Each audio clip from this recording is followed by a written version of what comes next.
তো দেখো আমরা তো ফুল রেডি। আজকে যাব আমার এক দিদির বাড়িতে, কালী পুজোর নিমন্ত্রণ আছে, তো প্রসাদ খেতে। পূজা মনে হয় এখনো শুরু হয়নি, তো একটু তাড়াতাড়ি যাচ্ছি আমরা। তো আমরা দুজন তো এদিকে ফুল রেডি হয়ে গেছি। চলো দেখি ওদিকে মা রেডি হয়েছে কিনা। মা যাবে, ননদ যাবে, অভিজ্ঞ তো ফুল রেডি হয়ে গেছে। এই যে চলো দেখি। মা রেডি?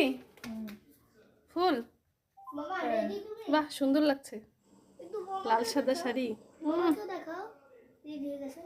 বম্মা যাবে না, বম্মার শরীর ভালো না, জ্বর আসছে। তোমার কি বাকি আছে? সিঁদুর পরা। এইদিকে বনিও চলে আসছে। মা ঠিকই আছে, ঠান্ডার মধ্যে সোয়েটার পরে নিয়েছি, ঠান্ডা লাগছে। আমি তো চাদর নিয়েছি, সোয়েটার পরে নিয়েছি, ভালো হয়েছে। এই যে ফাইনালি আমার ননদিও চলে আসছে। এত টাইম লাগে রেডি হতে, আমি কখন রেডি হয়ে বসে আছি। আগে দুবার চেঞ্জ করছি, একবার হ্যাঁ চুড়িদার হ্যাঁ পরছি, হ্যাঁ, খুলছি, আবার তোমার খালি পরছি। বাহানা। সত্যি তো চলো তাড়াতাড়ি বেরেই, সবাই তো রেডি হয়ে গেছি, এখন বেরিয়ে যাই। চলো মা, হয়ে গেছে তোমার তাহলে? চলো চলো বেরেই, রাত হয়ে যাচ্ছে।